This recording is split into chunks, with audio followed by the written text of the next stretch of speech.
अस्सलाम वालेकुम व्यूअर्स, कैसे हैं? उम्मीद करती हूँ आप सब अल्लाह ताला के फजलो करम से खैर आफियत से होंगे। टमाटर की चटनी बनाना आप लोगों को सिखा रहे हैं इंशाअल्लाह ताला। अल्लाह के फजलो करम से ये बहुत बेहतरीन चटनी बनती है। इसको पराठे के साथ खाएं, बेसन की रोटी के साथ खाएं तो बहुत ही ज़बरदस्त मज़ा देती है। यहाँ जो है मेरे पास तकरीबन ये 2.5 किलो टमाटर हैं और ये 1.5 किलो प्याज है।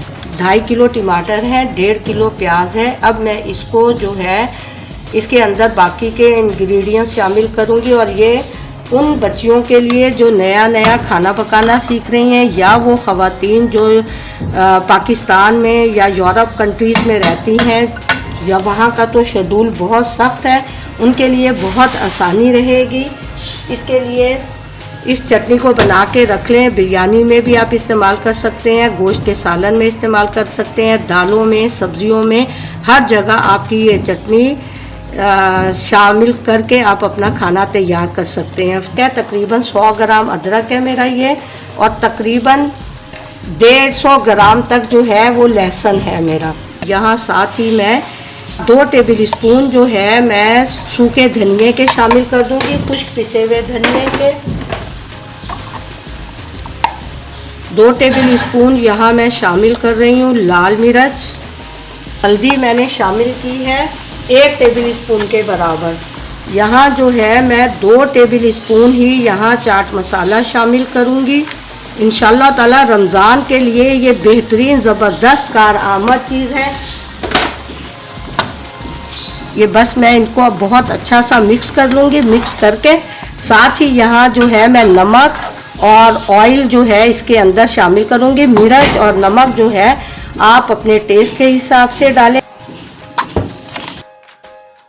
यहाँ तकरीबन 1 कप के बराबर मैंने जो है ऑयल शामिल कर दिया है। बस अब आप इसको अच्छा सा मिक्स करें। मिक्स करके मीडियम स्लो आंच पे रख दें। लहसुन भी आपको ज़रूरत नहीं है काटने की, बस आप साबुत लहसुन डाल दें। ये आराम से अपने आप मीडियम स्लो पे पकता जाएगा और आप अपने घर के काम निपटाते जाएं। वक्फे वक्फे से इसके अंदर चम्मच चलाते जाएं। कड़ी लीव्स है 20-25, ये मैं इसके अंदर शामिल कर लूँगी। मैंने इनको डंडी से तोड़ के भिगो के धो के रख लिया था बहुत साफ़ सुथरे तरीके से। चले बस अब मैं इसको रख रही हूँ। पकते हुए 15 से 20 मिनट हो गए हैं।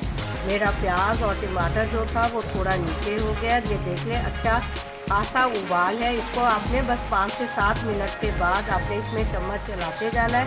तकरीबन 1 घंटे के अंदर ये तैयार हो जाएगी। चिकन बिरयानी बना रहे हैं। चिकन बिरयानी के लिए बस चिकन को मैरिनेट कीजिए और ये चावल भी वही है और ये चटनी डालें। डाल के आराम से आपका तैयार है बिरयानी। बिस्मिल्लाहिर्रहमानिर्रहीम। ये मेरे पास 2 गट्ठी धनिए की और 1 गट्ठी पुदीने की है जिसे मैंने धो के काट के अब यहाँ मैं इसके अंदर शामिल कर रही हूँ। यहाँ हरी मिर्ची तकरीबन मेरी जो थी तकरीबन 150 ग्राम होगी। ये 1 चम्मच यहाँ मैं चीनी का शामिल कर रही हूँ। बस ये अब अपना पकती जाएगी, मैं अपना काम करती जाऊँगी। तकरीबन 15 से 20 मिनट हो गए हैं इसको पकते हुए। यहाँ 20 मिनट हो गए हैं। आजकल टमाटर जो है 100 के 5 किलो 6 किलो ऐसे टमाटर मिले और प्याज भी जो है अभी फ़िलहाल शुक्र है अल्लाह ताला का सस्ता है। ये चटनी बनाकर इस तरह आपके टमाटर भी सेफ़ हो जाएंगे, प्याज भी सेफ़ हो जाएंगे और आपको रमज़ानुल मुबारक के लिए आसानी भी रहेगी। प्यूरी बना के रखने से बेहतर है आप ये चटनी बना के रखें, जिस वक्त चाहें इसको इस्तेमाल करें, आपका काम झटपट ख़त्म। बिस्मिल्लाहिर्रहमानिर्रहीम। यहाँ मैं 1 टेबल स्पून जो है दरदरी लाल मिर्च का मैं शामिल कर रही हूँ। तकरीबन अब ये चटनी जो है ये हमारी तैयार है। ऑयल आना शुरू हो जाए इसके किनारों पे, बस मैं इसको अच्छा सा भून लूँगी। ये तकरीबन हमारी तैयारी पे है। ये आपने चम्मच इस वक्त जो है चम्मच आपने यूँ नहीं चलाना बल्कि आपने चम्मच इस तरीके से यूँ चलाना है। इससे जो हल्का सा टमाटर में, प्याज में या लहसुन में खड़ापन होगा वो ख़त्म हो जाएगा। चटनी जो है वो माशाल्लाह बिल्कुल तैयार है। बस इसकी यही पोजीशन होनी चाहिए। बस इसके अंदर मैं अब जो है पिसा ज़ीरा शामिल करूँगी। 1 2 बस अब मैं इसको डिश आउट कर रही हूँ।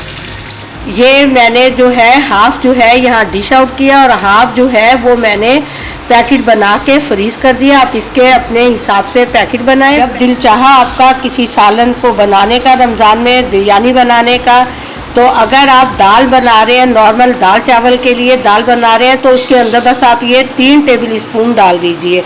अगर कोई सब्ज़ी बना रहे हैं, जिस तरह लौकी वगैरह बन रही है, तो लौकी में 2 टेबल स्पून जाएगी। और अगर आप बैंगन वगैरह बना रहे हैं तो बैंगन में ये 3 से 4 टेबल स्पून डालें। बिरयानी बना रहे हैं तो फिर आप अपने गोश्त के हिसाब से, कि अगर 1 केजी आपका गोश्त है तो खाना बनाने वाले कम से कम ये 4 चम्मच आप इस्तेमाल कीजिए। और बाकी नमक और मिर्ची अपने टेस्ट के हिसाब से और डाल लीजिए, गरम मसाला वगैरह। चले, अल्लाह हाफिज़। दुआओं में याद रखिएगा। अल्लाह हम सबको अपनी अमान में रखे। ज़िंदगी बखैर, फिर इंशाल्लाह मिलेंगे।